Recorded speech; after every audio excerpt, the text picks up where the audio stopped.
Home sellers, you will lose thousands of dollars if we don't have this conversation.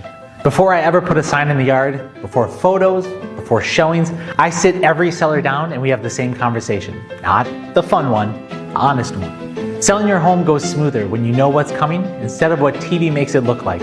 Drama, screaming, and complete disasters that ultimately ends with someone ugly crying on camera. So if you're thinking about selling, let's go through what I tell every seller before we list. Pricing is a strategy, not a feeling. Your home is full of memories, but buyers don't buy memories, they buy value.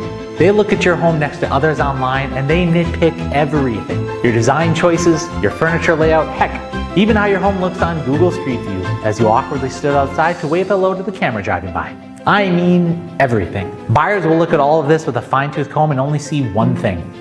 How does your home's value stack up to other comparable properties? Value being how your home compares positively or negatively to other similar homes that have sold in your area.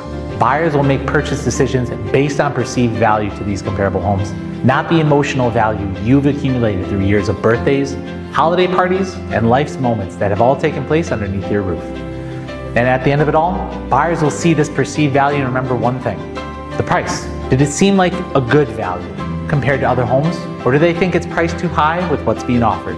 Pricing high to test the market kills momentum, and momentum sells homes. The goal is not winning a pricing argument. The goal is attracting buyers.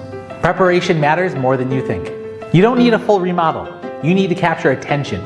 You need your home to be clean, bright, and attractive online, and to be backed up in person by appearing well cared for. Buyers decide how they feel fast. Photos and presentations matter, but the goal is to do one thing and one thing only: drive showings to your home. Once a buyer is there, it's up to your home to back up how good it looked online.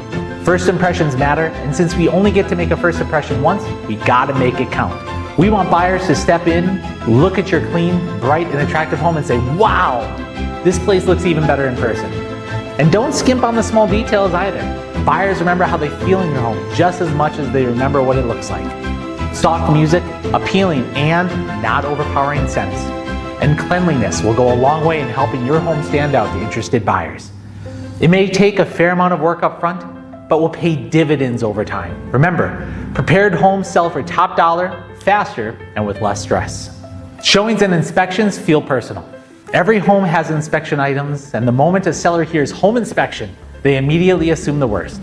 The buyer is going to want $50,000 off the purchase price because the garage door squeals as it closes. Or they want the entire home rewired because the ceiling light doesn't turn on when the switch is flipped. While there are rare, and I mean rare, situations like this, inspections don't normally go like that. Inspections are a way to have a state-licensed home inspector nitpick a home to educate the buyer on what they're getting into. While the reports can be long and quite daunting, most of what's in the report falls into one of these three categories. The first are general maintenance items that come with home ownership, such as changing furnace filters, trimming back landscaping along the house, or making sure that windows are both shut and locked for a proper seal.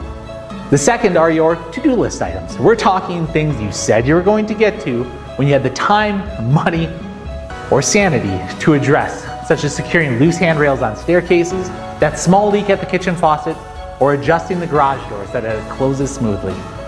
These often require some work and maybe some investment, but aren't the terrifying issues that may freak out most buyers. That's reserved for items in the third category: defects. Defects are things that are so significant that, if left unaddressed, could significantly affect the health of occupants in the home, shorten the lifespan of the structure, or have a severe adverse effect on the home's value. We're talking major projects that are often handled by professionals only: mold remediation, compromised foundations, fire hazards, and more. No matter what an inspector finds in the report that falls into these three categories, it's important to remember you always have options: repairs, credits, price adjustments, or taking no action whatsoever. Either way, don't let the fear of what could come up on a home inspection get in the way of you and getting your home sold. Prepare, disclose, and present your best foot forward. Focus and roles. Your job is to focus on taking the necessary steps to get from where you are right now to the start of your next chapter. Decluttering, packing, cleaning, all the less glamorous parts of the process they seldom show you on TV. My job is to handle the rest. Pricing, negotiation, timelines, communication, all the what ifs that come up along the way. We've got plans to tackle every single one of them. Plans remove stress, and our goal is simple: to have it feel simple to sell your home. So what does this mean? Selling works best with honest talks just like this. So if you're overwhelmed at the thought of everything you need to do to sell your home, let's just start here. An honest conversation on what it's going to take to get you to your next chapter. I'm Alex Young of the Bowtie Group. Subscribe to the channel if you'd like more conversations like this that make selling, buying, or relocating a little less intimidating. See you in the next video.